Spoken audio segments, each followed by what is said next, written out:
सभी सज्जनों को नमन है। स्वस्ति वाचन का क्रम है, इसमें हम आज 20वां मंत्र लेंगे। मैं आपको मंत्रों से परिचित कराता हूँ। मंत्र ये आपके सामने है।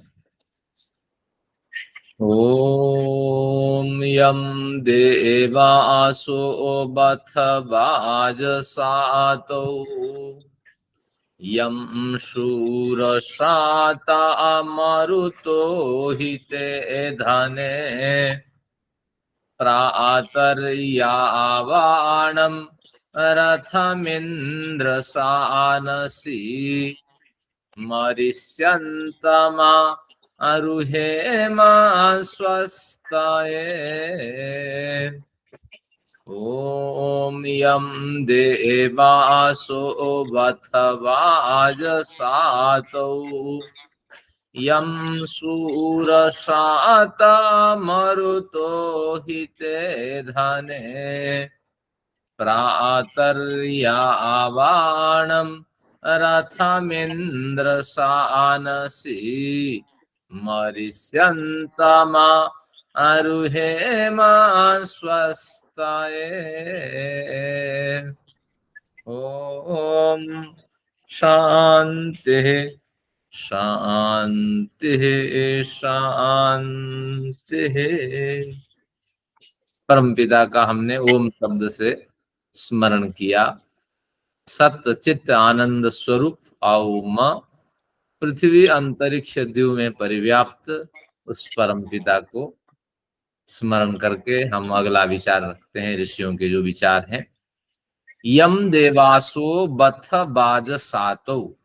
देवासो बथ, इसको हमने तोड़ा देवासह अवथः, ये जो ओकार था विसर्ग में बदल गया।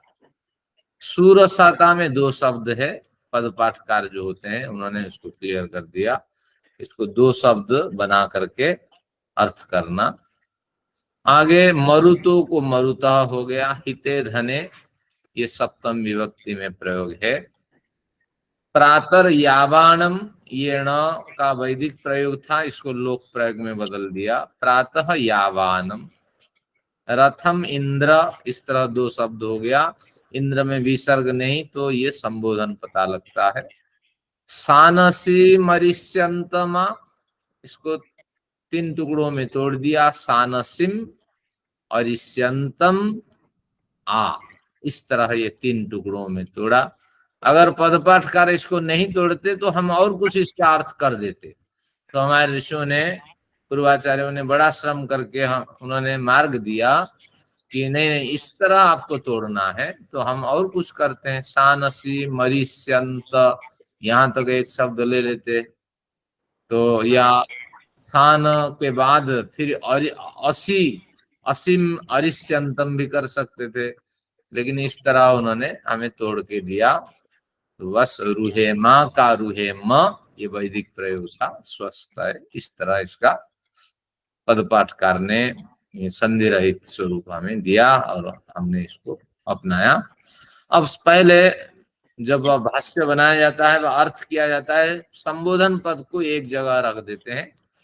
एक दंड अन्वय होता है, एक खंड अन्वय होता है। कोशिश हमारा रहती है कि खंड अन्वय हो जाए, जैसे शब्द है उसके साथ अन्वय हो जाए, लेकिन हर जगह संभव नहीं होता है अर्थ घटाने में। तो यहाँ एक दंड अन्वय है, यानी जबरदस्त लंबा अन्वय के साथ आपको जाना पड़ेगा। तो तीन संबोधन ये चार पदों में है, उनको एक साथ हमने ले लिया। देवासह मरुतः इंद्र, यहाँ मरुतः बहुवचन है, देवासह बहुवचन है, इसलिए संबोधन है। इंद्र एक वचन है। तो ये क्या कहना चाहते हैं, कहाँ कहाँ है देखिए। यहाँ देवासह, यहाँ मरुतः, यहाँ इंद्र। आप कहेंगे इनको कैसे आपने संबोधन के रूप में माना। इनके ऊपर स्वर लगे होते हैं। देवासह के ऊपर स्वर लगा होगा, सो के नीचे स्वर लगा होगा। मरुतः में म के ऊपर लगा होगा, तो के नीचे लगा होगा। मिंद्र में म के ऊपर स्वर लगा होगा और ये नीचे लगा होता है संबोधन। इस तरह हम उसको छांट लेते हैं। तो अब यम देवासह है, देवासह मरुतः इंद्र, हे देवो बहुवचन में, हे मरुतो, हे इंद्र।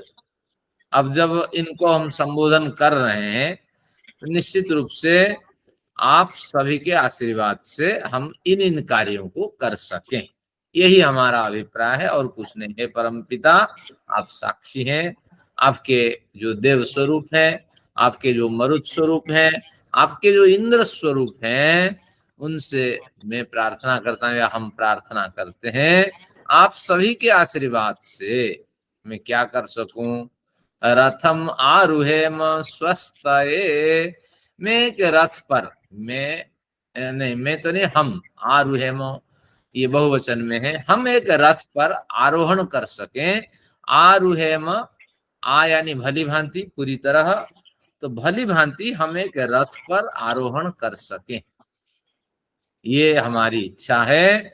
तो क्यों? स्वस्थ है, स्वस्ति के लिए, आत्म कल्याण के लिए। तो भैया साहब कहते हैं ये रथ कहाँ से आ गया, हम रथ पे क्यों चढ़े, तो पहले ही क्लियर कर दें। तो तात्पर्य ये हुआ कि हर जन्म में हमें एक नया रथ मिलता है नहीं भैया साहब? तो वो कौन सा रथ है?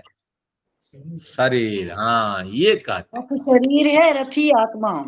हाँ, तो निश्चित रूप से शरीर रथ है, रथी आत्मा है। तो हर जन्म में जब हम इस जन्म का जैसा भी रथ मिला, जैसे भी हमने, कोई समझ तो थी नहीं, जैसे भी उस रथ के रथ की सुरक्षा में हमने सामर्थ्य दिखाई, लेकिन हम इससे सीखे जो मिली हमें, तो हम प्रार्थना करते हैं एक भली भांति, एक सुंदर और लंबे समय तक साथ देने वाले रथ पे हम हर जन्म में आरोहण कर सकें। इस तरह एक संयोग उपस्थापित करिए, संयोग घटाइए। तो इसलिए हम आपकी सभी शक्तियों से प्रार्थना करते हैं, आपके समस्त स्वरूपों से प्रार्थना करते हैं, और कुछ नहीं है इसमें मंत्र में। अब वो रथ कैसा है, अब उसकी चर्चा होगी। एक बार देखिए, आरुहेम स्वस्तये, हे इंद्र, हे मरुत, हे देवो, आपसे प्रार्थना है कि आपके आशीर्वाद से हम पुरुषार्थ करते हैं, लेकिन उत्साह आप बनाए रखें हमारे अंदर। इस तरह पुरुषार्थ करते हुए हम भली भांति एक रथ पे, एक ही रथ पे हर जन्म में भली भांति हम सवार हो सकें। वो जीवन रथ जो है वो कैसा है, अब प्रश्न उठ के खड़ा हुआ, देखते हैं। प्रश्न उठ के खड़ा हुआ, वह रथ कैसा है और कहाँ है, ऋषि ने नहीं कहा। वो कौन सा है, ऋषि ने नहीं कहा कौन सा रथ है, क्योंकि ये सब पता है, लेकिन वो रथ कैसा है आप बताइए। यम, जिस रथ की, यम मंत्र में लीजिए, यम देवासो बथ बाज सातौ, यम बाज सातौ, सातौ अबथ, जिस रथ की बाज साथी में आप रक्षा करते हैं। अब प्रश्न उठा, जिस रथ की है सभी दिव्य शक्तियां है परमपिता, बाज साथी में जिस रथ की आप रक्षा करते हैं, और कहाँ रक्षा करते हैं, यम जिस रथ की सुर साथी में आप रक्षा करते हैं। ये बाज साथी सुर साथी क्या है देख लेते हैं। अन्न लाभ के समय पर, जिस समय हमें अन्न की प्राप्ति होती है, तो हम अन्न का अधिकाधिक उपयोग न करें और शरीर के अनुकूल अन्न का उपयोग करें, क्योंकि अन्न लाभ यानी संपन्नता की स्थिति जब हमें प्राप्त हो जाए, हम तो कुछ भी खा सकते हैं। रोजाना हम जो बढ़िया द्रव्य है जिसे मांगते हैं, लोग चाहते हैं, घी खाएं, दूध खाएं, मक्खन खाएं, मलाई खाएं, और क्या खाएं, पनीर खाएं, जो भी अनुकूल भोजन है हम ले सकते हैं। लेकिन नहीं, आप हमें दिव्य ज्ञान प्रदान करते हैं, सामर्थ्य होने पर भी अन्न की साथी, साथी यानी प्राप्ति, तो सप्तमी है, अन्न साथी के समय पर, संपन्नता के समय पर, अन्न लाभ की कोई कमी न होने पर भी आप जिस रथ की रक्षा करते हैं उत्तम समझ उत्पन्न करके, और सुरसाती के समय पर भी जिस रथ की रक्षा करते हैं। तो सुरसाती क्या है? सुरसाती संग्राम को कहते हैं। क्यों? सो धातु से ये शब्द बनता है। सो का मतलब अंतःकर्मणि, जहां सूर्य यानी वीर, शौर्य प्रदर्शन करने वाले वीर, सीयंते यानी विनश्यंते, जहां विनाश्यंते, जहां बड़े बड़े सूर वीर मारे जाते हैं, मार दिए जाते हैं, जिस क्षेत्र में, इसको कहते हैं सुरसाती। तो ऐसे संग्राम में आप हमारे रथ की रक्षा करते हैं। यानी सभी मर रहे हैं, लेकिन हमारे कितने मित्र मर चुके हैं? समाना सूर्याता घन समय तड़िद वासना भोग पूरा। एक बढ़िया भर्तृहरि लिखते हैं, हम चाहते हुए भी कुछ नहीं कर सकते। हमारे बड़े बड़े मित्र हमारे साथ जो खेलते उठते बैठते थे वो जा चुके हैं। पता नहीं ईश्वर हमें क्यों पटकर रखा है और हमसे और क्या करना चाहता है, करवाना चाहता है, तो वही ईश्वर जाने, इसलिए उसका धन्यवाद। तो इस तरह जहाँ बड़े बड़े सूर मारे जाते हैं, ऐसे संग्रामों में हम भी बच के निकलते हैं। हमारी रथ की आप रक्षा करते हो, इसलिए हम आपसे प्रार्थना और क्या करते हैं? हिते धन मरुतो हिते धन। यहाँ मरुत शब्द जो था तो उसको पहले ले चुके हैं, अब हिते धने शब्द को लेते हैं। हिते धने, धन लाभ होने पर, हाँ, जिस समय धन लाभ होता है तो उस समय हम क्या करते हैं कि उछल कूद नहीं करते हैं। उस समय हम तनाव को प्राप्त नहीं होते हैं, क्योंकि धन लाभ होने पर विद्या, नौकरी, धन लाभ से अभिप्राय है जब जब जीवन में बहुत बड़ा परिवर्तन होता है, जीवन में बहुत बड़ी उपलब्धि होती है, उस समय नींद खराब हो जाती है, उस समय कई तरह के तनाव भी आ जाते हैं। व्यक्ति कभी हंसते हंसते भी मर जाता है हार्ट अटैक से, अब खुशी से भी रो पड़ता है। तो ऐसी जब स्थितियां होती है उसको कहते हैं हिते धन। धन के प्राप्त होने पर, धन के लाभ होने पर भी आप हमें ऐसे धीरज देते हैं कि हम अपना बचाव कर लेते हैं। उस रथ के साथ रथ भी बच जाता है और उसमें सवार रथ भी बच जाता है। तो निश्चित अब था, ये अब धातु से बना है। बस ये तीन बातें बताई कि बाजसाती के समय पर, सुरसाती के समय पर और धन प्राप्ति के समय पर आप जिस रथ की रक्षा करते हैं, क्योंकि रक्षा ईश्वर नहीं करते हैं, हमारे पास इतनी समझ हो जाती है, हम अपना बचाव कर लेते हैं। तो निश्चित रूप से और क्या क्या होता है इस रथ के साथ? प्रातः यावान, प्रातः काल होते ही ये रथ चलने लगता है। आज ही मैंने व्याख्यान में प्रस्तुत किया कि गृहस्थ अगर हो गए तो ध्यान रखना, ब्राह्म मुहूर्त बुद्धित धर्मार्थ अनुचिंतन। आप सुबह तक सो नहीं सकते। जो मीठी मीठी नींद ऐसी चला के आप 9 बजे, 10 बजे, 11 बजे, 12 बजे सोते हैं, इसे वो पाप ही आप कमाते हैं। गृहस्थ के लिए ये निर्देश नहीं, क्योंकि गृहस्थ के ऊपर कई लोग डिपेंडेंट होते हैं। आप उठेंगे नहीं, आपके घर की सफाई कैसे होगी? तो ध्यान रखिए, उसको भी तो डिस्टर्ब होगा, वो भी तो आपके कारण ही 2 पैसे कमाना चाहता है। तो ध्यान रखिए, समय होते ही, प्रातः काल होते ही आपको जाग जाना चाहिए। तो यही ऋषि संकेत करते हैं, प्रातः या वानम, प्रातः काल होते ही चलते रहने वाला ये रथ है। सानसिम, सानसी बनसण गति संभक्त, ये कुछ धातु है हम लोग जानते हैं जो व्याकरण होते हैं। तो इसका मतलब है कि ये सेवन, सेवन के अर्थ में, तो उत्तम रूप से सेवनीय है। इस शरीर को हम सबसे अधिक प्रिय मानते हैं। जीवन में अगर सबसे अधिक कोई प्रिय है तो वो शरीर है, क्योंकि शरीर आखिर तक हमारा साथ देता नहीं, वैसा आखिर में साथ छोड़ता है हमारा। तो इसलिए इससे और प्रिय क्या है? तो इसको कैसे बढ़िया वस्त्र पहनाते हैं, कैसे बढ़िया मालिश करते हैं, क्या क्या नहीं करते हैं शरीर के लिए। तो इसलिए उत्तम रूप से शरीर सेवनीय है, रथ सेवनीय है। और इष्यंतम, किसी के द्वारा अहिंसित है। कोई भी हमारे शरीर को आघात नहीं पहुंचा पाता, ईश्वर रक्षक है। इस भावना से हम शरीर को बचाते हैं। तो निश्चित रूप से मानो ये किसी के द्वारा अहिंसित है। अगर हिंसित होता तो अब तक ये शरीर छूट चुका होता हमारा साथ। तो इस तरह हर जन्म में हमें ऐसे शरीर प्रदान करें तो उस शरीर रूपी रथ पर हम भलीभांति आरोहण कर सके। ये पहला शब्दार्थ हुआ। अब गंभीर रूप से इसका अर्थ समझते हैं। हे ईश्वर, हर जन्म में हमें एक नया शरीर, और जो इस जन्म में शरीर मिला इससे भी मजबूत स्थिति के साथ एक नया शरीर देना है।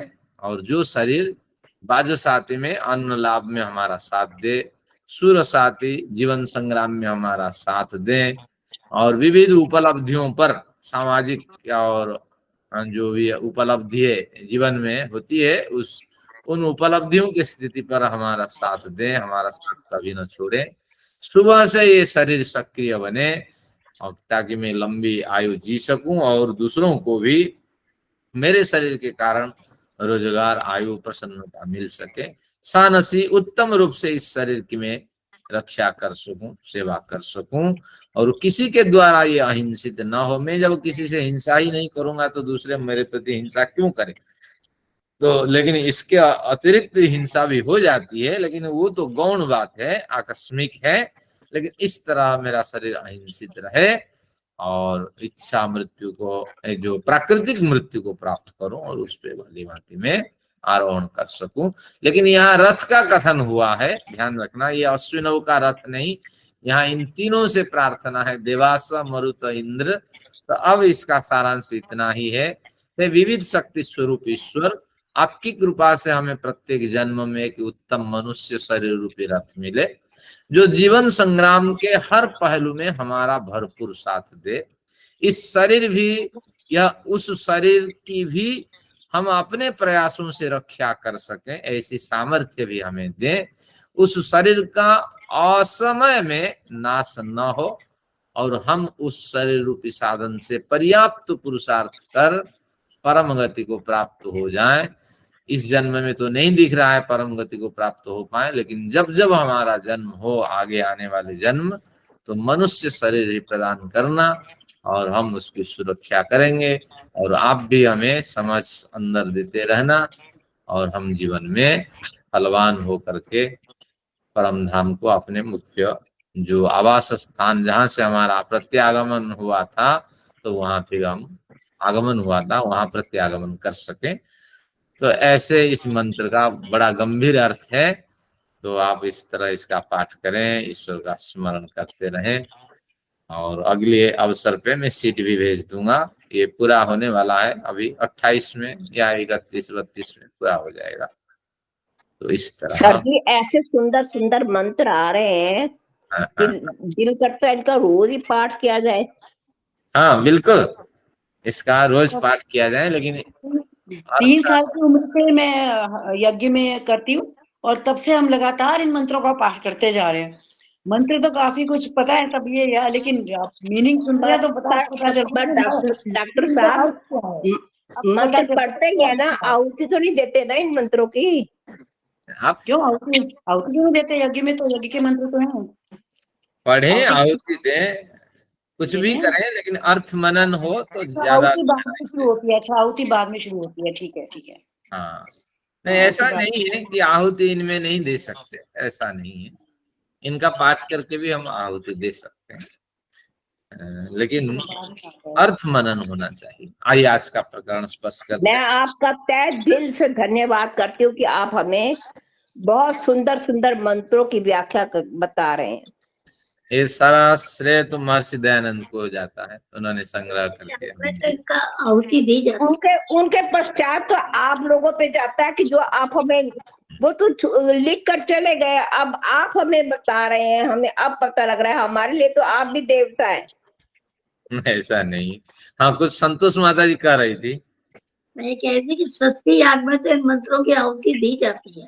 हाँ बिल्कुल, इस तरह एक स्वस्ति याग स्वामी जी ने बनाया है, जिसमें स्वस्ति मंत्रों का पूरा संग्रह है। महर्षि ने तो थोड़ा संग्रह किया था। हमारे संस्थान के जो संस्थापक रहे स्वामी विद्यानंद विदे, उन्होंने बड़े सारे मंत्र चारों वेदों से, लगभग 500-600 मंत्रों में स्वस्ति का पाठ है।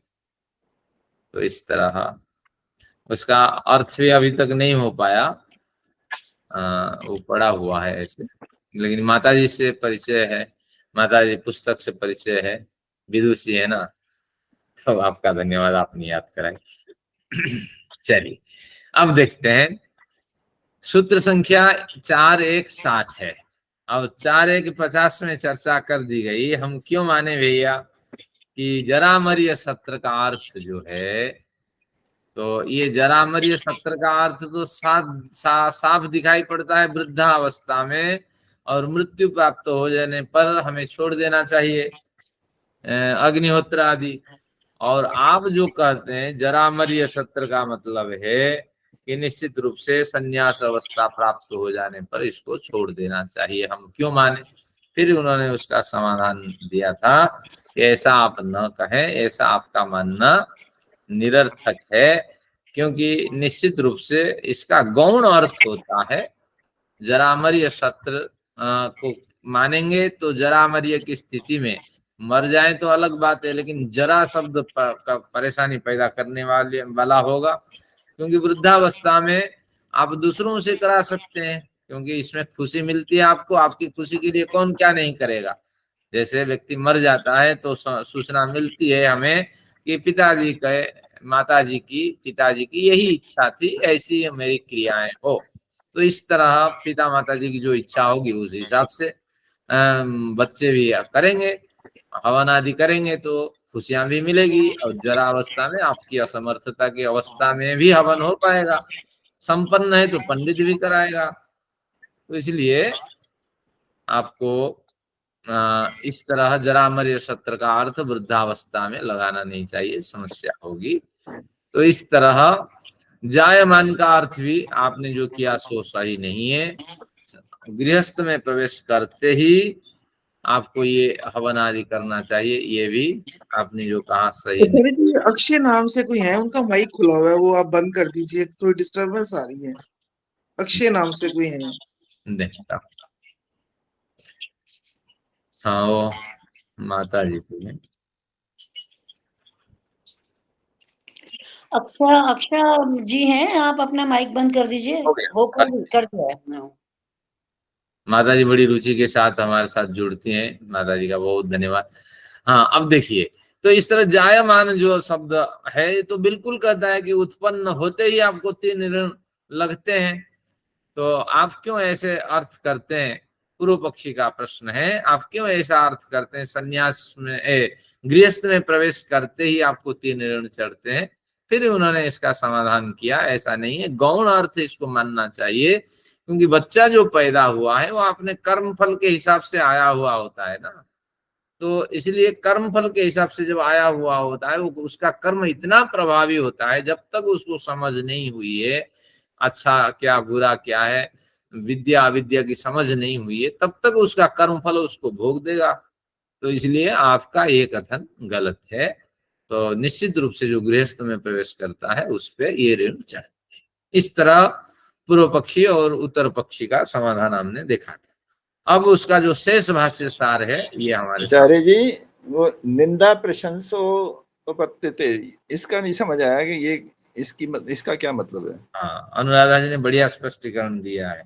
देखिए इसमें क्या है कि जो ऋण है, जिसको 3 ऋण चढ़ा हुआ है उसको तो वो चुकाएगा, अगर नहीं चुकाएगा तो समाज में उसकी निंदा होगी, अगर चुका दिया तो समाज में उसकी प्रशंसा होगी।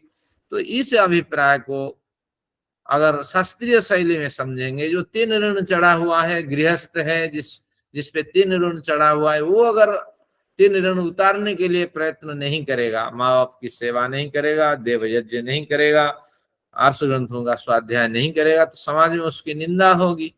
उसके मित्र ही कहेंगे अरे ये ऐसा, जो पढ़े लिखे मित्र हैं, आर्ष ग्रंथों के स्वाध्याय करने वाले मित्र हैं, उनके सामने वो गिरा हुआ व्यक्ति होगा, बहुत चर्चा करता है, बहुत सत्र में भाग लेता है, पढ़ाता भी बढ़िया है हमारे आर्ष परंपरा के, लेकिन ये आदमी न संध्या तक करता, न पूजन तक करता, न मेडिटेशन तक करता, ये गिरा हुआ आदमी है। तो इस तरह फिर उसको ईशोपनिषद के वचन सुनाएंगे कि विद्या से भी घनघोर नरक में गिरता है ये व्यक्ति, पहले गिरने वाला। अगर प्रशंसा बढ़िया कार्य करता है, ऋण चुकाने वाले का जैसी प्रशंसा होती है, क्रेडिट स्कोर उसके बढ़ जाते हैं, तो इस तरह समाज में उसकी प्रशंसा होगी। कितना भी श्रम हो, निश्चित रूप से ये व्यक्ति स्मरणीय है। अभी मैं प्रशंसा करता हूँ, एक बार जो इंजीनियर साहब हमारे चौधरी साहब होते हैं, उनके घर में मैं अतिथि बना और देखा मेरे उठने से पहले दोनों बच्चे संध्या कर चुके थे और चौधरी साहब भी संध्या कर चुके थे और उनकी पत्नी भी संध्या कर चुकी थी। ये मैं स्वयं अनुभव किया। 3-4 दिन मैंने अतिथि के रूप में रहा किसी प्रयोजन से, लेकिन मैं अभी प्रशंसा करता हूँ उनका। तो इस तरह आप समझना, प्रशंसा भी होगी, निंदा भी होगी। तो इस अभिप्राय से शास्त्रों में 3 ऋणों का कथन किया गया था। गौण रूप से इसका अभिप्राय समझना, ये गृहस्थों के लिए है, गृहस्थों की प्रशंसा और निंदा के लिए सिद्धांत ने इस तरह विचार रखा था। अब बहुत से विचारों से फिर कंक्लूजन निकालेंगे। ये 2 अर्थ इसके होंगे, आखिर में मैं बता देता हूं। जरामरीय सत्र का अर्थ है कि, या जायमान का अर्थ है गृहस्थ को तो ऋण लगता है, साथ में भी उत्पन्न होने वाले को भी ये ऋण लगते हैं, ऐसा नहीं। लेकिन ज्यादातर जिम्मेदार होता है गृहस्थ, वही कर पाता है। और उत्पन्न होने वाले को नॉलेज होते होते बड़ी देर लगती है, और फिर जब नॉलेज हो जाता है बड़ी रुचि के साथ वो करता है। किसी विद्यार्थी को घुसा दीजिए, भैया तू काम करना, सुबह उठ करके हवन करना, ये काम करना, तो वो अपने आप को कोसेगा और गालियां भी देगा, भैया समय से न करें तो डांट पड़ेगी, चलो करो करो करो, इस तरह भावना होगी। धीरे धीरे जैसे पढ़ लिख करके वो समझ जाएगा, वो तो कहेगा तो मेरा कर्तव्य था। तो इस तरह अब देखते हैं अब कैसे वो आपने दोनों अर्थों की ओर हमें ले जाते हैं भाष्यकार। पूर्व पक्षी ने एक विचार रखा, जरामरीय सत्र के वचन के सामने 6:160 का वही मंत्र, वही सूत्र है, तो वही चल रहा है। जरामरीय सत्र के वचन के समान जायोमानु वही ब्राह्मण आदि ब्राह्मण ग्रंथों के वचन गृहस्थों के लिए उपदिष्ट है। यहाँ सिद्धांति कहाँ से जरामरीय सत्र का ऐसे संन्यास पर अर्थ किया, तो कहता है यहाँ संन्यास पर अर्थ करना अच्छा नहीं है। फिर उन्होंने समाधान दिया, भाष्यकारों का ये विचार है, गृहस्थों के लिए ऐसे वचन प्राप्त होने पर भी कहीं पर भी ये वचन अन्य आश्रमों के लिए अनुपयुक्त है ऐसा हमें निषेध नहीं करते। ये वचन कहीं पर भी हमें ऐसा निषेध नहीं करते हैं कि ये केवल गृहस्थों के लिए है और ये सन्यासियों के लिए नहीं है। ये वचन कहाँ से हमें मिलते हैं जरामरीय सत्र? ये एक होता है शतपथ ब्राह्मण, जिसे कहते हैं बृहद आरण्यक उपनिषद। शतपथ ब्राह्मण के 14वां जो कांड है, उस कांड में मैत्री याज्ञवल्क्य का संवाद है।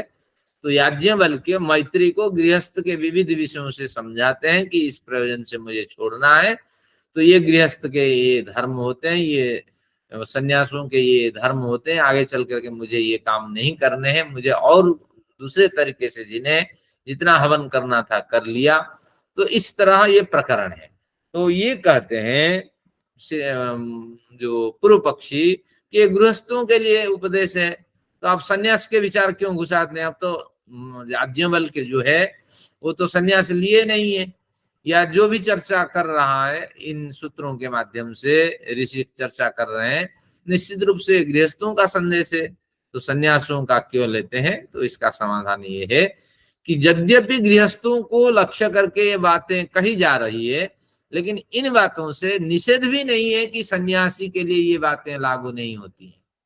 अतः औचित्य पूर्वक हमें सर्वत्र ऐसी संगति लगा लेनी चाहिए। शास्त्रों में एक औचित्य चर्चा होती है, ये पॉइंट आपको ध्यान रखना होगा, ये महत्वपूर्ण है, मीमांसा का सिद्धांत है। औचित्य नहीं लगा पाए तो मंत्रों के अर्थ पे आप पहुंच नहीं पाएंगे। देखिए औचित्य का एक उदाहरण देता हूं। दशास्यम पुत्रानाधे ही पतिमेकादशम कृधि, दशास्याम अस्याम 10 पुत्रान आधे ही। हे ईश्वर, मेरी इस पत्नी के गर्भ में कम से कम 10 बच्चे दे देना। पतिमेकादशम कृधि, और मुझ जैसे पति को 11वां संतान माने तो मेरे गृहस्थ ऐसा आप बसाना। अब यहाँ से विरोधी विपक्षी पूर्व पक्षी प्रश्न उठाएगा, भैया देखिए ये आपके शास्त्र में लिखा है कम से कम 11 संतान पति हो, 10 संतान तो हर महिला पैदा करें, ये वेद का संदेश है। तो औचित्य यहाँ आपको लगाना होगा, प्रयोजन ही नहीं है, क्योंकि जो गर्भाधान आदि संस्कार 10 के लिए तो संभव नहीं ना, केवल ही एक संतान के लिए ये अवसर है। और हर साल में एक मित्र से चर्चा हो रही थी, उन्होंने कहा 25 से 50 साल तक गृहस्थ है, 10 संतान का संकेत है, हर 2.5 साल में एक संतान पैदा करने के लिए आपका वेद कहता है। तो निश्चित रूप से ये तो बड़ी विसंगति है आपके शास्त्रों में। तो इस तरह अर्थ इसके नहीं लगाने होते हैं। इसका अर्थ इतना है कि सबके लिए गर्भाधान संभव नहीं हर 2.5 साल में, तो और गर्भाधान का कोई औचित्य ही नहीं है। क्यों भैया गर्भाधान करना? वहां मनु कहता है भैया केवल ऋतु काल, जब एक बच्चा हो जाए तो आगे वीर्य की रक्षा करें, दूसरे सामाजिक कार्य में लगाएं, शरीर को स्वस्थ रखें, अध्यात्म में जाएं। तो इसलिए इसकी सुरक्षा के लिए ऋतु काल में ही आप पत्नी के साथ संबंध बनाएं। तो इस समय इस तरह जो प्रथाएं थी तो वो हमें कहीं ना कहीं संकेत करते हैं। और औचित्य यहाँ लगाइए, औचित्य का मतलब एक गृहस्थ लंबे समय तक चले, लंबे समय तक चले, 10 बच्चों के उत्पन्न होने का जो समय, तो उस समय तक हम बड़ी रुचि के साथ गृहस्थ में निवास कर सकें। यहाँ 10 बच्चे पैदा करने का संकेत नहीं है। जैसे हवन में लिखा है, हमारे शास्त्री आते हैं, वो कहते हैं महर्षि तो स्वयं लिखा है कि आचमन कब करना है ना, आचमन तब करना जब अग्न्याधान के लिए आप बढ़ रहे हैं। अग्न्याधान से पूर्व महर्षि ने, देखिए जो दैनिक हवन पद्धति में आचमन लिखा है, तो वही उसी समय करना, ये महर्षि का संकेत है। हमें आगे तो कभी नहीं करना या पीछे नहीं करना। लेकिन जब मीमांसा पढ़ेंगे वो औचित्य सिद्धांत बताएगा कि अनाचम्य कर्मन प्रारभ्येत, बिना आचमन के कोई सा भी कर्म प्रारंभ नहीं करना चाहिए। तो इस तरह आपको औचित्य लगाना होगा, आगे करना या पीछे करना।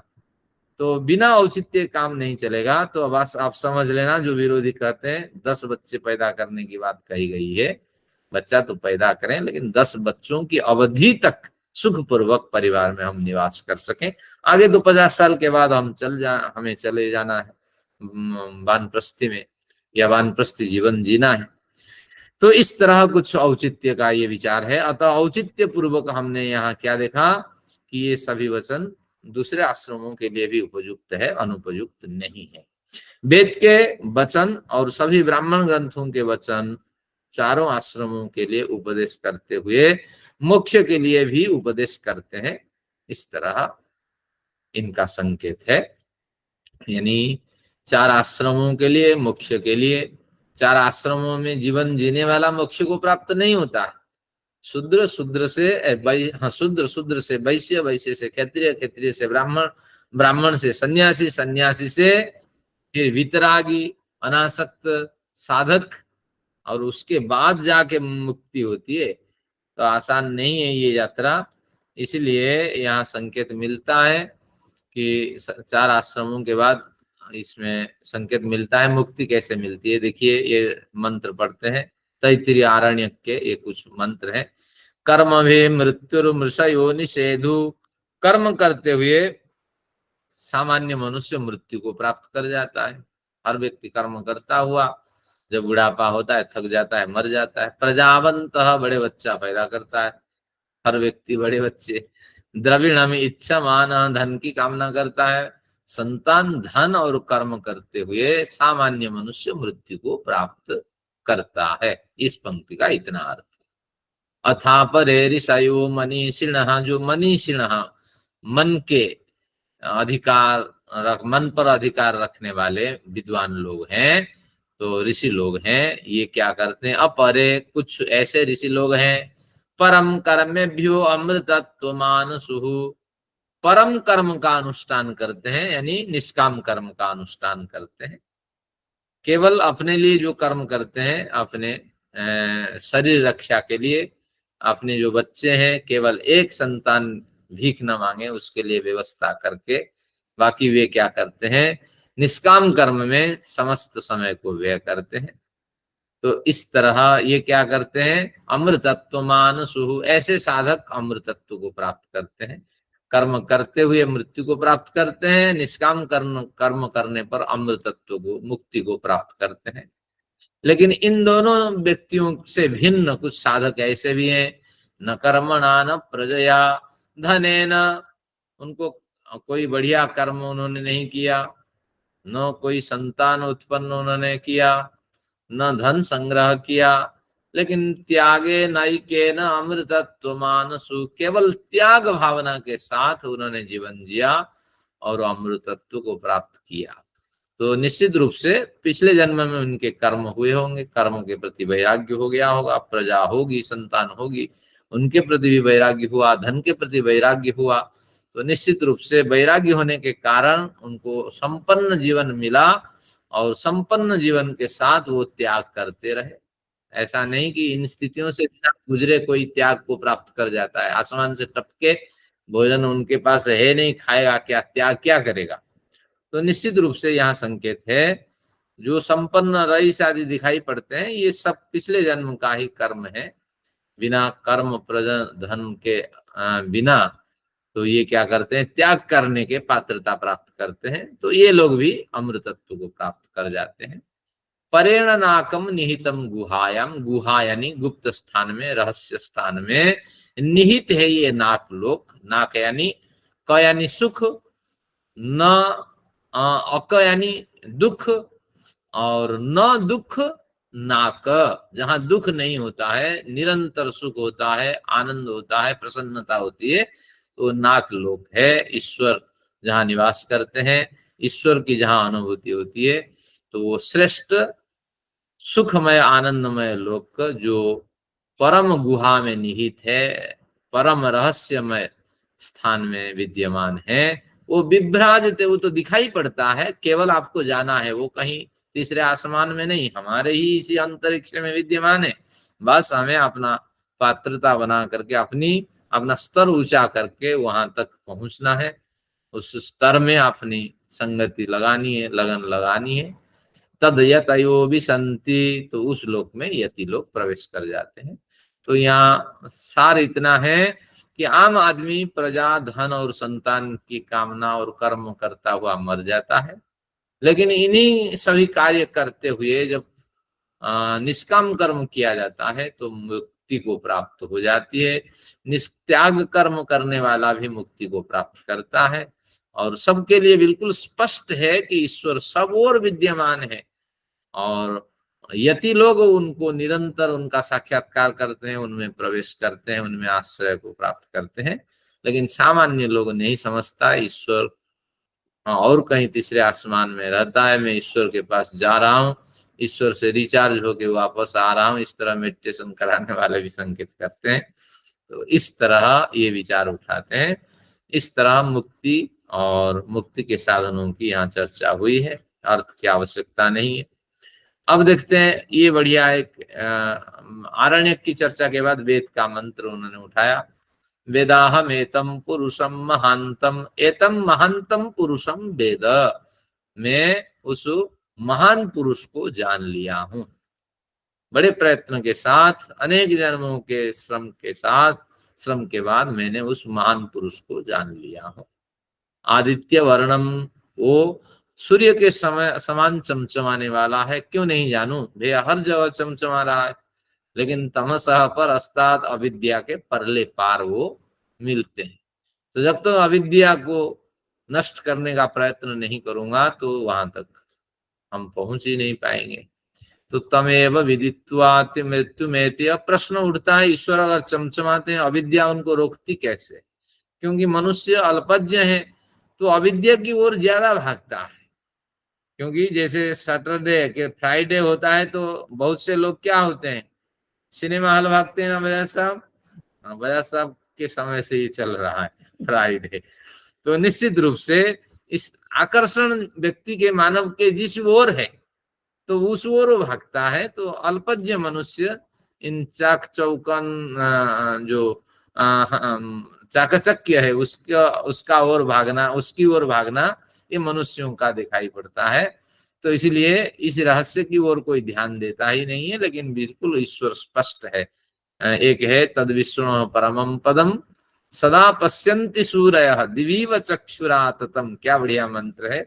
वो विष्णु यानी सर्वव्यापक ईश्वर, परमं पदम ईश्वर, और उसका परम पद, सदा पश्यन्ति सूरयः, इन दोनों को सूर्य लोग, विद्वान लोग सदा पश्यन्ति, हर पल देख रहे होते हैं, अनुभव कर रहे होते हैं और उसके साथ जुड़े होते हैं।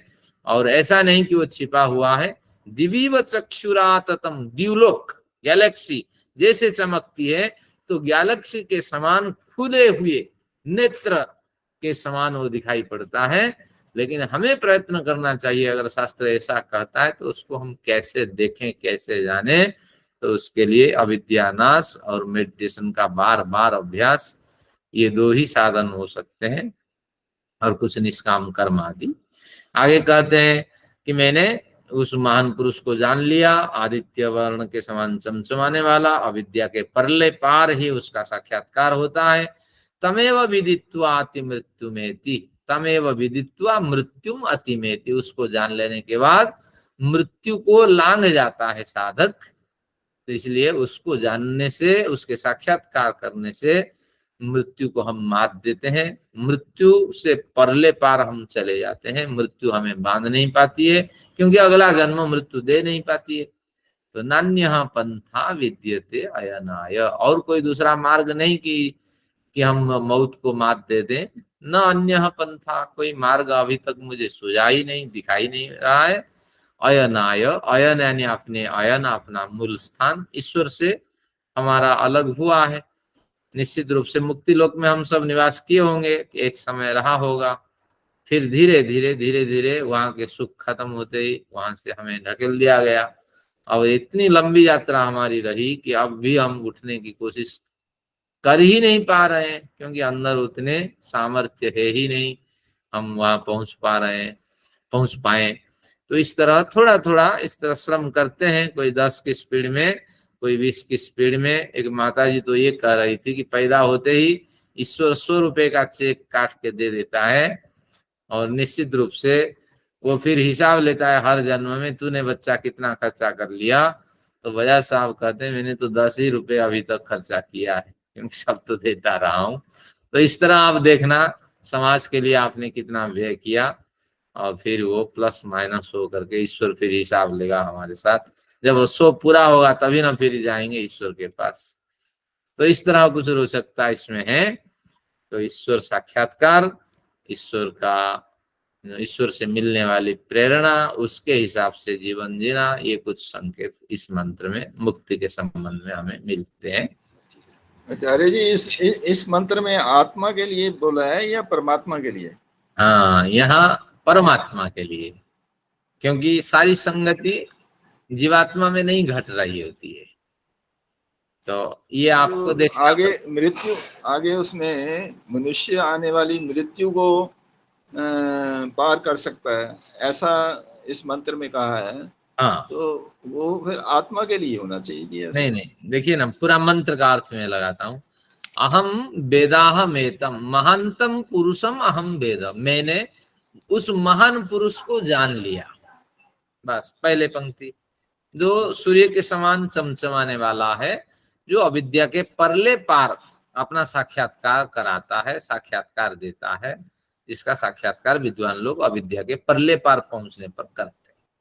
फिर कहते हैं उस ईश्वर के उस रूपी अविद्या के परले पार मिलने वाले साक्षात्कार कर लेने पर ही तमेव विदित्वा मृत्युम अतिमेति, मौत को हम मात देते हैं, मौत को लांघ जाते हैं। तो तात्पर्य हुआ हम लांघ जाते हैं उसको जानने के बाद, ये और कोई दूसरा मार्ग नहीं है। बहुत बहुत धन्यवाद आचार्य जी। ये मंत्र तो याद करके रखिए, गुनगुनाते रहिए जब निद्रा टूटे। कोई तो मार्ग है नहीं, समय तो बीतता जा रहा है, और कब फिर हम अपने स्थान चलें, अपने घर चलें। चलिए फिर एक और देते हैं, देखिए और कुछ आश्रमों की चर्चा करते हुए कुछ उदाहरण ब्राह्मण ग्रंथों के। ये भाष्यकार बड़े प्रसन्न होते हैं, मनस्थिति के हिसाब से भाष्य लिखा जाता है। तो उस दिन बड़े प्रसन्न थे हमारे वात्स्यायन जी, उन्होंने और कुछ विचार दिए। हमें तो बस इस तरह मिलते रहना चाहिए, बड़ा हाथी मर जाए तो कई प्राणियों को लाभ हो जाता है, होता है या नहीं वजह साहब? तो बस हाथी मरा हुआ है, हमें आनंद लेना है शास्त्रों को, इन शास्त्रों को पढ़ने का, विस्मरण होने का हाँ बड़े क्रम होते हैं, लेकिन कुछ हमें मिल रहा है आज। देखिए त्रयो धर्म स्कंधा, छांदोग्य उपनिषद के वचन है। ये मैंने प्रयत्न किया जो जो मेरे पहुंच तक थी, लेकिन दूसरों में मुझे इंडेक्स देखना पड़ेगा, वो श्रम नहीं किया, कहीं कहीं संदर्भ छूट गया मेरे से। त्रयो धर्म स्कंदा, धर्म के 3 स्कंद होते हैं, स्कंद यानी स्तंभ, खंबे। धर्म के 3 खंबे होते हैं, यज्ञों अध्ययनम दानम, यज्ञ करना, जो दैनिक यज्ञ के अतिरिक्त समाज सेवा, ध्यान रखना, यज्ञ, समाज सेवा, समन्वय, कुछ नए गवेषणा, नई गवेषणा, तो ये सब जितने उत्तम उत्तम कार्य है यज्ञ में आता है। तो ये कार्य और अध्ययन और दान, ये सब आपको करना है, ये धर्म के स्तंभ होते हैं। और फिर कहते हैं इति प्रथम यज्ञ, गलत कहा, मैंने ही गलत इंटरप्रेशन किया। त्रयो धर्म स्कंदा, धर्म के 3 स्कंद होते हैं, तो प्रथम स्कंद कौन है? यज्ञो अध्ययनम दानम इति प्रथम, ये धर्म का प्रथम स्कंद होता है, यज्ञ, अध्ययन और दान। ये मजबूत खंबा होता है। तो 3 खंबे का मतलब है ये बीचों बीच वाला खंबा है, ये नहीं है तो बाकी दोनों खंबे निरर्थक है। तो ये मजबूत स्तंभ है। तपः एव द्वितीय, तप द्वितीय है। तप का मतलब द्वंद्वों को सहना, और कैसा द्वंद्व? अध्यात्म की ओर चलते हुए। जो अध्यात्म की ओर चलेगा अपना कल्याण, समाज का कल्याण करेगा। तो अध्यात्म की यात्रा में चलते हुए आने वाली द्वंद्वों को जो सहता है, व्यापारी बैठ करके देखो सर्दी गर्मी तो झेलता है, लेकिन अध्यात्म वो उसका तप नहीं कहलाता है। हाँ, वो तो उसकी मूर्खता है, निरर्थक श्रम है। लेकिन जो अध्यात्म की ओर चलता हुआ जो सर्दी गर्मियों को भी परहेज नहीं करता और उसी रास्ते पे चलता रहता है, तो ऐसे को द्वितीय तप कहा जाता है, ऐसे क्रिया को। ब्रह्मचर्याचार्य कुलवासी तृतीय, और अध्ययन के लिए ब्रह्मचर्य स्वीकार करके आचार्य के कुल में पहुंचा, और अत्यंतम आचार्य कुले आत्मानम अवसादयन, आत्मा को, अपने को आचार्य कुल में रह करके उन्होंने आचार्य कुल के नियमानुसार अगर क्षीण किया, अपने को कष्ट पहुंचाया, या जैसे सबके नियमानुसार उन्होंने जीवन जिया, तो शरीर तो क्षीण होता ही रहेगा। तो ये तृतीय स्तंभ है। सर्व एवैते पुण्यलोका भवन्ति, ये 3 स्तंभ एक एक ही महत्वपूर्ण होते हैं, एक एक का अनुष्ठान हो जाए तो वो पुण्य लोक की ओर ले जाते हैं। तो ब्रह्म संस्थो अमृतत्व में, ब्रह्म में स्थापित करने वाले, अमृतत्व दिलाने वाले हैं। तो इस तरह हमारा जीवन कैसे होना चाहिए? यज्ञ, अध्ययन, दान से, और तप भी करना चाहिए, और हमें किसी आचार्य जो आदर्श व्यक्ति है उनके सानिध्य में रहकर अध्यात्म का अभ्यास करना चाहिए। ये जरूर नहीं कि हमें ब्रह्मचारी बन के आचार्य के कुल में जाना है, आदर्श व्यक्ति के सानिध्य में रहकर जीवन में एक और बड़ा बदलाव करना चाहिए। तो इस तरह ये देखिए, ब्राह्मण ग्रंथों में भी मुक्ति की चर्चा है। ये क्यों चर्चा हो रही? चर्चा का मूल कारण था कि देखो ब्राह्मण ग्रंथ में गृहस्थ की चर्चा है, मोक्ष की चर्चा है नहीं। तो फिर हमारे भाष्यकार ने बहुत से विचार उठाए। देखो यहाँ भी चर्चा है, और भी देखते हैं, और 2 चर्चा मिलेगी। अथो खल्लु आहु काममय एवायम पुरुष, देखिए उत्तम कर्म, निष्काम कर्म करने की ओर संकेत, जो निष्काम कर्म मुक्ति दिलाता है। काममय एवायम पुरुष, पुरुष जो है काममय है, काम का एक पुतला है। यथा काम भवति, जैसे आसपास के माहौल रहेगा उस हिसाब से उसकी कामना हो जाएगी। हाँ, जैसे बच्चे 10th पास करने के बाद फिर आसपास के माहौल देख के कहते हैं मुझे तो ये पढ़ना है भैया, इसके बारे में तो आपको जानकारी है नहीं, बस एक आवेश में आकर के मुझे तो यही पढ़ना है, इसमें विकास मिलेगा। तो माँ बाप को करना पड़ता है। तो बस जैसे माहौल रहेगा उस माहौल में वो ढल जाएगा। यथा कामो भवति तथा क्रतुर्भवति, काम के हिसाब से क्रतु कर्म कहते हैं। जैसी कामना होगी ऐसे कर्म करने में वो लग जाएगा। एक मुझे मिला था प्रवचन में, एक बहन मिली थी, वो कही कि पिताजी से मैं लड़ गई बचपन में, मुझे तो साइंस पढ़नी है, तो आप क्यों मुझे दूसरे फैकल्टी में डाल रहे हैं? मैं खुद ही माँ से पैसा लेके एडमिशन करके आ गई, पिताजी भी परेशान है। तो इस तरह वो सुना रही थी। तो आप समझ लेना चाहिए, कामना जैसी होगी उस हिसाब से व्यक्ति कर्म करने में लगेगा। तो यथा क्रतुर्भवति तथा तत्कर्म कुरुते, जैसे काम करेगा तो उस हिसाब से तत्कर्म कुरुते, उस काम में उसकी वृद्धि होती रहेगी। तो यत्कर्म कुरुते तदभि संपद्यते, जैसा कर्म करता है उसके फल भी उसको प्राप्त होता है। तो निश्चित रूप से हमें देखना कि हमारी कामना अच्छी हो, और अच्छी कामना होगी तो अच्छे कर्म में हमारा प्रवेश होगा, और अच्छे कर्म हमसे होंगे तो निश्चित रूप से अच्छा ही फल मिलेगा, इसमें संदेह कहाँ है। और वही अच्छा फल, अच्छा जन्म और मुक्ति की ओर हमें ले जाएगा। तो मुक्ति की तो चर्चा है। और फिर कहते हैं अथ अकामय मानो जो अकामो निष्कामो आत्म कामो भवति न तस्य प्राणा उत्क्रामंती। जो अकामी पुरुष है, यानी जिसकी आसक्ति किसी पदार्थ की ओर नहीं है, तो उस अकामी पुरुष को आसक्ति अथ अकामयमानः, कामना न करने वाले व्यक्ति को अकामी कहते हैं। वही अकामी पुरुष निष्काम पुरुष भी कहा जाता है, कहलाता है। तो वो आत्म काम होता है। आत्म काम, जब कोई कामना नहीं रही, सांसारिक कामना, फिर भी तो उसकी कामना रहेगी, क्योंकि मन बिना कामना के टिक नहीं सकता। तो मन केवल ही आत्मा, यहाँ ईश्वर परमात्मा, परमात्मा की कामना में वो मन उसका डूबा रहता है, तो वो आत्म काम होता है। केवल ही ईश्वर की कामना उसको होती है, बाकी सभी कामनाओं से वो परे होता है। तो ऐसी स्थिति कब मिलती है? पूर्व जन्म में अगर साधक बढ़िया साधना कर चुका होता है तो ऐसी स्थिति उसको बहुत जल्द मिल जाती है, नहीं तो इस जन्म में तो संभव नहीं है। तो निश्चित रूप से साधक भी होते हैं, ऐसे नहीं। तो यथा अकामयमान, बिना कामना करता हुआ व्यक्ति अकामी बनता है। अकामी को निष्कामी कहते हैं, और वो ईश्वरात् परमेश्वर की कामना करने वाला होता है। तो ऐसे साधक का प्राणान उत्क्रामंती।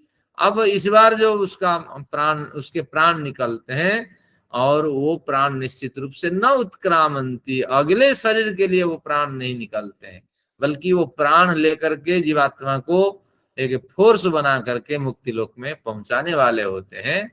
तो इस तरह यह समवलीयन्ते, वो आत्मा उस परमेश्वर में लीन हो जाती है। परमेश्वर में तो आत्मा लीन नहीं होगी, बल्कि उस साधक की आत्मा परमेश्वर में आश्रित हो जाती है। ये अर्थ आपको लगानी पड़ेगी, औचित्य अर्थ। ब्रह्म वसन ब्रह्माप्येति, तो ब्रह्म बन जाता है वो व्यक्ति, ब्रह्म जैसे बन जाता है। ब्रह्म तो कोई बनेगा नहीं। और ब्रह्माप्येति, ब्रह्म को प्राप्त करता है। ब्रह्म को तो प्राप्त पूर्णतः नहीं कर पाएगा, लेकिन अपनी जो संभावनाएं है उस हिसाब से, जैसे उसकी विद्या समझ साधना है, ब्रह्म को थोड़ा सा वो समझ लेगा और उस आनंद से वो डूबा रहेगा। यही इसका अर्थ है। ये शास्त्र समझना बड़ा कठिन है। कैसी शब्दावली देखिए, ब्रह्म में लीन हो जाता है, ब्रह्म हो जाता है, और ब्रह्म को प्राप्त हो जाता है। तो ऐसी शब्दावली को शास्त्रीय शब्दावली में आपको लगाना है। चलिए, इस तरह कुछ अध्यात्म चर्चा हो गया। तो निष्कर्ष ही निकला कि प्रस्तुत उदाहरणों का सार यह है कि वेद ब्राह्मण ग्रंथों के साहित्य में चारों आश्रमों को लक्ष्य करके उपदिष्ट किए गए पहले ब्रह्म ज्ञान, ब्रह्म ज्ञान से ब्रह्म साक्षात्कार, ब्रह्म साक्षात्कार से ईश्वर के दिव्य आनंद का अनुभव, इतने प्रमाण प्राप्त होने पर अब प्रश्न ही नहीं रहता कि तीन ऋण से हम मुक्त नहीं हो सकते। तो निश्चित रूप से तीन ऋण से मुक्त होने के लिए हम इन साधनाओं से गुजरेंगे, तो तीन ऋण से मुक्त हो जाएंगे। गृहस्थ हो और वानप्रस्थी हो, संन्यास हो, तो निश्चित रूप से ये तीन ऋण से मुक्त होने के लिए इनके बड़े मार्ग बताए गए हैं। और विशेष रूप से गृहस्थ विश्राम करेगा वो भी चला जाएगा। और ये तीनों वानप्रस्थी, सन्यासी, सभी को ये ऋण लगते हैं, ऐसी बात नहीं है। और ब्रह्मचारी को भी लगते हैं। आगे इसको क्लियर करता है। अब हमारा समय भी समाप्त की ओर बढ़ रहा है, कवर कर लेंगे, छोटा सा प्रकरण है। 4-1-61 सूत्र निकालिए। ये 60 सूत्र से हमारी छुट्टी हो गई, और कुछ नए विषय मिले, कुछ मंत्र मिले, इसलिए इसको उठाया, नहीं तो इसको भी सार संक्षेप कर देता। चलिए आगे देखते हैं। 61 में समारोपणादात्मनि अप्रतिषेधा, 532 नंबर पृष्ठ, और सूत्र है समारोपणादात्मनि अप्रतिषेधा। ये भी आपको जानना चाहिए। जब ब्राह्मण ग्रंथ आप पढ़े नहीं ना, ये मतलब दर्शन आदि ग्रंथों से बहुत से ब्राह्मण विचारों से परिचय हो जाता है। एक समारोपण विधि होती है। समारोपण विधि का मतलब ये है, तैत्तिरीय आरण्यक का विषय है। तो अब देखते हैं क्या समारोपण का विषय है। कि जो दैनिक अग्निहोत्र करता है, मैं बिल्कुल क्लियर कर देता हूं, हाँ, इसको कहते हैं आहिताग्नि। आहिताग्नि एक परिभाषा है। वो संकल्प लेते हैं गृहस्थ में प्रवेश करने के समय पर, या जब गृहस्थ से संन्यास की ओर जाते हैं, दैनिक में अग्निहोत्र करूंगा, मैं संकल्प करता हूँ, प्रण करता हूँ। तो अगर ऐसा व्यक्ति होगा, मैंने भी एक आहिताग्नि व्यक्ति से मिला, मेलुकोट में था, वहां के जो डायरेक्टर थे वो आहिताग्नि व्यक्ति हैं, तो वो भी दैनिक अग्निहोत्र करते हैं, लेकिन उनको कई जगह जाना पड़ता है। रिश्तेदार में जाना है, किसी की मृत्यु हुई है वहां भी पहुंचना है। गृहस्थ हैं तो आप सन्यास है नहीं, ब्रह्म वानप्रस्थी है नहीं, तो आप जा नहीं सकते, ऐसे हो नहीं सकता, जाना पड़ेगा। तो क्या करोगे उस समय पर? तो फिर शास्त्रों में उसका विधान है कि जो आप दैनिक अग्निहोत्र करते हैं उसके कुछ पांश जो होता है उसको एक डिब्बे में भर करके, एक घड़े में भर करके आपको साथ में ले जाना होता है। और अग्निहोत्र करना संभव नहीं, लेकिन समय के अनुसार आपको बैठ करके अग्निहोत्र मंत्रों का पाठ करना होता है। बस वही, उसी को अग्नि समझ करके बस कोई बिना क्रिया के केवल मंत्र पाठ करना होता है, उसको कहते हैं समारोपण। वही सिद्धांत यहाँ आगे फिर ये तैत्तिरीय आरण्यक का विषय है सारा। तो जरामर यशत्रम अग्निहोत्र को हम दो प्रकार के अर्थों में प्रयोग कर समझ सकते हैं, भाष्य का ये सार है।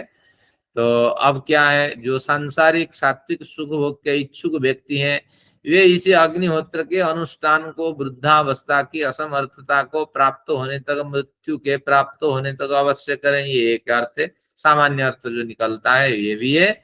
दूसरा अर्थ है, तीव्र वैराग्य के कारण संन्यास आश्रम में प्रवेश करने से पहले साधक लोग इस अग्निहोत्र का नियमित अभ्यास अवश्य करें।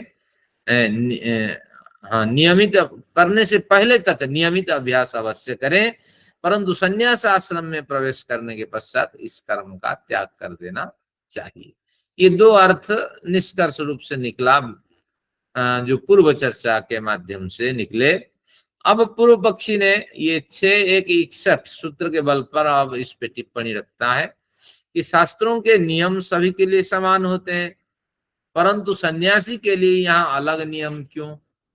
एक बार फिर समझिए कि जितनी चर्चा हुई उसके सार निकला कि वृद्धावस्था में मृत्यु को प्राप्त हो जाने पर जरामर यशत्र छोड़ देना है, एक अर्थ।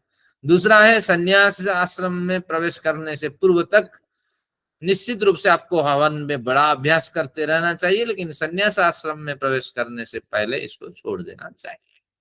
अब प्रश्न उठाया पूर्व पक्षी ने, शास्त्रों के नियम सबके लिए समान है, परंतु सन्यासी के लिए ऐसी व्यवस्था क्यों? उसने क्या तीर मार दिया, कौन सी गोली चला ली, कौन सी बड़ी उपलब्धि प्राप्त कर ली?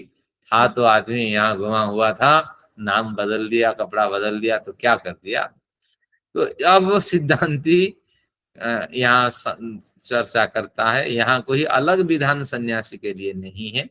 समारोपणात्, प्राजापत्य नामक इष्टि का अनुष्ठान करके एक यज्ञ करता है, जैसे अंत्येष्टि, इष्टि यानी यज्ञ। अंतिम इष्टि क्या है?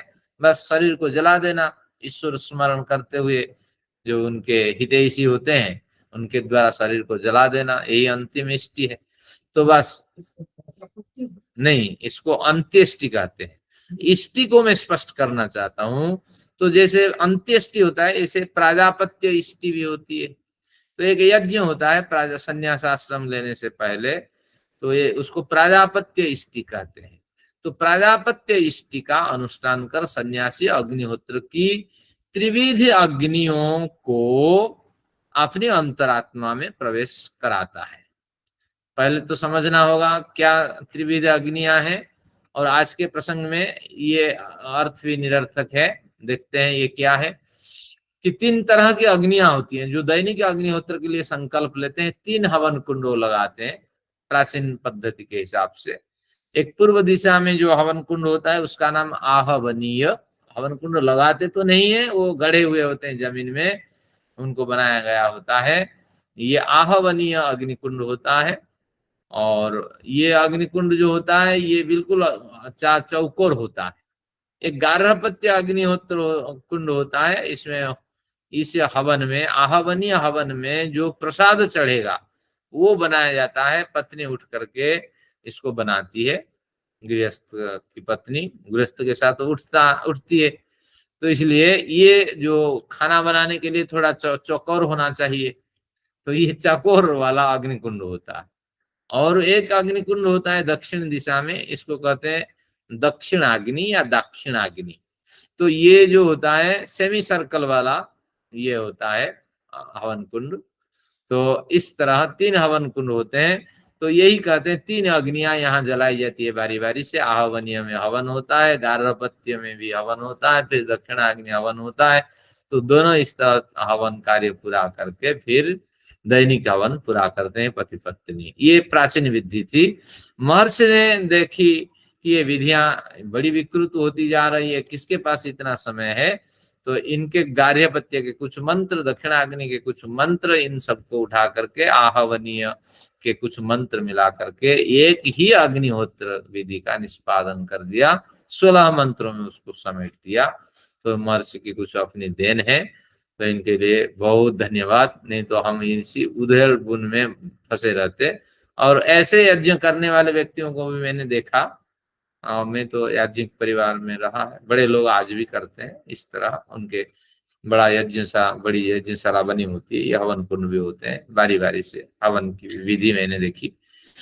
चलिए, अब कुछ आपको नई जानकारी मिली हमारे हवन पद्धति की। अब देखते हैं। प्राजापत्य नामक इष्टि का अनुष्ठान कर सन्यासी अग्निहोत्र की त्रिविध अग्नियों को अपनी आत्मा में समारोपित कर लिया है। इस भावना से ओतप्रोत होकर तीव्र वैराग्य के साथ संन्यास व्रत ग्रहण करता है। यानी संन्यास व्रत के समय एक वाक्य इस तरह होता है कि मैं आज से अग्निहोत्र करूंगा, आंतरिक अग्निहोत्र करूंगा, बाह्य अग्निहोत्र संभव ही नहीं होगा, क्योंकि धन होगा नहीं, तो भिक्षा मांग करके बाकी जीवन बिताना है, अपने बल पे जीवन जीना है। तो इस तरह स्थिति में कहाँ अग्निहोत्र हो सकेगा। तो इस तरह ये होता है। सन्यासी यहाँ भी आंतरिक अग्निहोत्र करता है। इस कारण से आपको यह समझ लेना चाहिए कि सन्यासी आंतरिक अग्निहोत्र करता है, भले ही वो बाहर अग्निहोत्र न करता हुआ दिखाई पड़े। सन्यासी साधक समस्त आंतरिक ध्यान साधना, मनन निधिध्यासन, उस व्यक्ति का ही जो कुछ होता है उनको अग्निहोत्र आपको समझना चाहिए, क्योंकि तीव्र वैराग्य से वो सन्यास की ओर बढ़ा हुआ होता है। तो उसका हर कर्म है, उसकी हर क्रिया निश्चित रूप से लाभ देने वाला होता है। इस तरह आपको समझना है। वो आंतरिक अग्निहोत्र करता, हम सब बाह्य करते हैं। तो ऐसा एक संन्यासाश्रम का व्रत महर्षि याज्ञवल्क्य ने भी लिया था। भाष्य में इसमें बहुत सारी पंक्तियां हैं, मैंने इसका सार इतना दे दिया, वो हमारे लिए जरूरी नहीं थी, आप पढ़ लेना। ऐसा एक संन्यासाश्रम का व्रत महर्षि याज्ञवल्क्य ने लिया था, जिसका संकेत हमें शतपथ ब्राह्मण के 14 अध्याय में मिल जाता है। इस तरह भाष्यकार ने क्लियर किया। अब सूत्र 61 को संगति लगाइए। समारोपणात, अपने आत्मा में 3 अग्नियों का समारोपण करने से, आत्मनि समारोपणात अप्रतिषेधा, सन्यासी अग्निहोत्र नहीं करता ये नहीं कह सकते, वो आंतरिक अग्निहोत्र करता। बिना अग्निहोत्र के यात्रा हो नहीं सकती। भले ही वो ध्यान साधन मनन चिंतन करता है ना, बस वही उसकी अग्निहोत्र विधि है, अग्निहोत्र क्रिया है। ऐसा नहीं कि बिना ध्यान साधना मेडिटेशन के वो जीवन जी रहा है। तो इस तरह उन्होंने समाधान दिया। अब एक सूत्र और जा सकता है और इसी के साथ समाप्त हो जाना है शायद ना। हाँ, हो जाएगा, कोई कठिन नहीं। 15 तक आपको थोड़ा प्रतीक्षा करनी होगी। 6 के 62 में आया, इसका सार बता देता हूँ, सूत्र पढ़ लेते हैं। पात्र चयन्तानुपपत्तेश्च फलाभावः, पात्र चयन्तानुपपत्तेश्च फलाभावः। इसमें ये कहा पात्र चयंत अनुपपत्तेश्च, सार इतना है, ये है कि तैत्तिरीय आरण्यक का विषय चल रहा है। तैत्तिरीय आरण्यक वाला कहता है जब अग्निहोत्र करने वाला साधक मर जाता है, जो मर जाता है तो अग्निहोत्र के जो सामान होते हैं, तो उसके क्या सामान होते हैं। जो अग्निहोत्र वैराग्य से युक्त है वो तो सोना चांदी का बर्तन रखेगा नहीं। मैं भी संस्कृत प्रचार करता था, एक सूरज मेहता करके एक बड़े सेठ मेरे साथ यात्रा करते थे, अच्छे सज्जन थे। वो चांदी के सभी भगवान और सभी कटोरी सेवक के द्वारा ढो ढो करके लेके जाता था हवाई जहाज में। चलिए, कुछ अनुभव है, मैंने बता दिया। तो इस तरह भी समाज में लोग हैं, तो जो भी उसके बर्तन साधन होते हैं तो उस पे किसी की नजर न लगे, न चोरी हो जाए, इस भावना से वो मिट्टी और जो उसके होते हैं लकड़ी, इसी से वो बनाए जाते हैं। ज्यादातर शास्त्र में उल्लेख है लकड़ी से इन पात्रों को बनाए। तो बस वो हवन पात्र जो मर जाने के बाद उस सब सत्कार के साथ उन हवन पात्रों को जला दिए जाते हैं।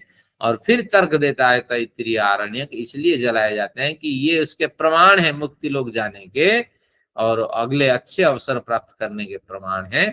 तो इन्हीं प्रमाणों को हमने जला दिया। बस उस व्यक्ति के जाने के बाद पूरा उसकी स्मृति साफ, हम स्मरण में नहीं रखेंगे, निश्चित रूप से स्मरणीय वो बनेगा ईश्वर के लिए। तो वही विचार रखते हैं। देखिए, पात्र चयन उसका तो होता नहीं है, सन्यासी तो मर जाता है। भैया, अग्निहोत्र करने वाले गृहस्थ अगर मृत्यु प्राप्त करे तो उसका पात्र चयन हो पाता है, लेकिन सन्यासी तो मर जाता है। जब उसका पात्र चयन नहीं हुआ तो फलाभाव, कैसे उसको स्वर्ग मिल जाएगा? नियम तो सबके लिए एक होना चाहिए ना। सन्यासी के लिए एक, फलाने के लिए एक, तो ऐसे नियम होगा तो कैसे चलेगा? तो बस मोदी सरकार की बात है। मैं तो 3 मानता हूँ समाज में वर्ग है, एक महिला वर्ग है और संपन्न वर्ग है कि असंपन्न वर्ग है। फिर ये कौन सी जाति है? जाति प्रथा इतनी क्यों फैली हुई है आरक्षण के नाम पर? तो इसी तरह प्रत्येक आहिताग्नि साधक यानी अग्निहोत्र के संकल्प लेकर प्रतिदिन अग्निहोत्र करने वाले साधक के प्राणांत के पश्चात जब शवदाह होता है तब उसके साथ ब्राह्मण ग्रंथों के अनुसार अग्निहोत्र से संबंधित सभी यज्ञ पात्र जला दिए जाते हैं। और इसके पीछे तर्क ये है कि इसके पीछे ब्राह्मण ग्रंथों के तर्क है कि ये सभी यज्ञ साधन बनकर मृतात्मा को परम पद ले जाते हैं। परंतु पात्र चयन क्रिया तो सन्यासी के जीवन में नहीं हो पाता है, क्योंकि वह तो अभी बाह्य अग्निहोत्र करता ही नहीं है। उसके यज्ञ पात्र आएंगे कहाँ से? यदि ऐसा है तो कारण के अभाव से कार्य का अभाव के समान सन्यासी के लिए अपवर्ग यानी मुक्ति का अभाव अवश्य होना चाहिए। ये आपके पूर्व पक्ष ने विचार रख दिए। तो इन विचारों से, चर्चाओं से हमें धीरे धीरे स्पष्ट होता जाता है कि अध्यात्म में हमें कैसे जीवन जीना है। ये केवल नाटकीय कुछ दृष्टि है। अब सिद्धांति के माध्यम से सार बताते हैं, इस सूत्र के सार। लेकिन इस सूत्र का सार नहीं दिया गया, न कोई नया सूत्र जो आगे आ रहा है उसके माध्यम से इस सूत्र का समाधान दिया गया। लेकिन भाष्यकार ने इसकी कमी की पूर्ति की। भाष्यकार के विचार है, अंत्येष्टि के समय पर शवदाह के साथ यज्ञ पात्र चयन की विधि साधारण साधक के लिए तो लागू होता है, पर सन्यासी के लिए ये लागू नहीं होता, क्योंकि तीनों ऐषणाओं को वो छोड़ चुका होता है। भैया, जो सब कुछ छोड़ चुका होता है वो पात्र, कटोरी, सोने चांदी को छोड़ दीजिए, तो बाकी दूसरे लकड़ी के चम्मच लेके वो घूमेगा, तो निश्चित रूप से वो भी उसका त्याग कर चुका होता है। तो इसलिए ऐषणाओं को जो छोड़ चुका होता है उसको मुक्ति मिलनी है। तो कुछ प्रमाण देते हैं। देखिए, सन्यासी कैसे चलता है जीवन में। ए तद्धवई तत्पूर्व ब्रह्मणा अनुचान विद्वांस, वो अनुचान अध्ययनशील होता है, विद्वान होता है, ब्रह्म तत्व से डूबा हुआ होता है, ब्राह्मण होता है। प्रजाम न कामयन्ते, वो अपने विद्यार्थियों की संख्या बढ़े इसकी कामना नहीं करता। अब तो उसकी संतान है नहीं, घर में छोड़ के आया है जो कुछ था। किम प्रजया करिष्याम, वो सोचता है अरे बढ़ा करके प्रजा समर्थक बढ़ा के मुझे क्या लाभ मिलेगा, मुझे तो आत्म कल्याण के लिए यात्रा करनी है। तो द्वितीयाद वही भयम जायते, वेदांत में पढ़ेंगे। जैसे आत्म साधक के पास दूसरा व्यक्ति आ जाता है तो साधना में विघ्न होता है, उसको भय समझना चाहिए। अगर संसार को और भोगने की इच्छा है तो बस सेवक उत्पन्न कराओ, बहुत प्रजा खड़ी करो। तारीफ सुनने वालों को, जो तारीफ हम सुनते हैं ना, कितनी खुश हो जाते हैं।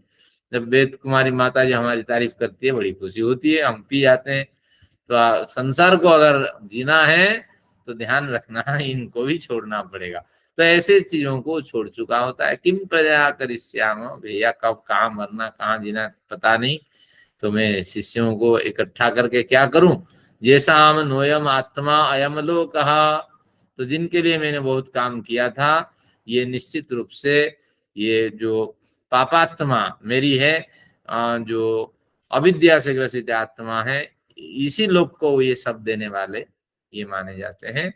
तो इसलिए इनका साथ छोड़ देना है। तेहा पुत्रेषण आयाश्च वित्तेषण आयाश्च लोकेषण आयाश्च वित्थायाय, ये सबको व्युत्थान समझता है। व्युत्थान यानी विघ्न समझता है। संतान की कामना, शिष्यों की कामना, समर्थकों की कामना, धन की कामना और लोकेषणा प्रशंसा की कामना, ये सब जो है इनको व्युत्थान समझता है। इसीलिए तो भिक्षाचर्यम चरंती, ज्ञानी है, संपन्न है, अभी भी किसी को पढ़ाएं या कहीं उपदेश दें वो कमा सकता है, लेकिन ऐसा नहीं करता। वो भिक्षा मांग करके अपनी आजीविका चलाता है। तो इस तरह साधक के सामने ये पात्र चयन कोई मायने नहीं रखता। वो जहां भी मर जाए उनको निश्चित रूप से मुक्ति मिलती है। इस कोटि के साधक तो नहीं मिलते हैं, लेकिन क्यों ना हम इस तरह यात्रा करें, कई जन्मों में इस तरह सिद्धि प्राप्त करें। तो बस यही है। तो ऐसे सभी कामनाओं से रहित सन्यासी साधक की अंत्येष्टि में यज्ञ पात्र चयन करना कोई मायने महत्व नहीं रखता। ये बिना यज्ञ पात्र चयन के अपवर्ग को अवश्य प्राप्त करते हैं। इसी संन्यास आश्रम के संबंध में इतिहास, पुराण, धर्मशास्त्र और ब्राह्मण आदि ग्रंथों के प्रमाणों को अस्वीकार नहीं किया जा सकता। इस पर भी बड़ी भाष्यकार ने टिप्पणी लिखी है। इसका सार मैंने आपके सामने रख दिया। उन्होंने लिखा है पुराण की क्या आवश्यकता है, धर्मशास्त्र की क्या आवश्यकता है, फलाने की क्या आवश्यकता है, और सार इतना है कि इनको हम अस्वीकार नहीं कर सकते। ये सभी शास्त्र मिल करके हमारे जीवन में बड़ी प्रगति हो और बड़े सुखद नए जन्म की ओर हम बढ़े, इसके वो संकेत करते हैं। तो इस तरह आज का प्रकरण रहा। हमें संन्यास की ओर यात्रा करनी चाहिए, न भी यात्रा करें, इसको पढ़ करके थोड़ा हमारे जो जीवन की थोड़ी जो शैली है उसको बदल दें, तो निश्चित रूप से एक बड़ा परिवर्तन हो सकता है। समय हो गया, आइए शांति पाठ करते हैं। कई साधकों को जाना है, फिर कुछ चर्चा करते हैं।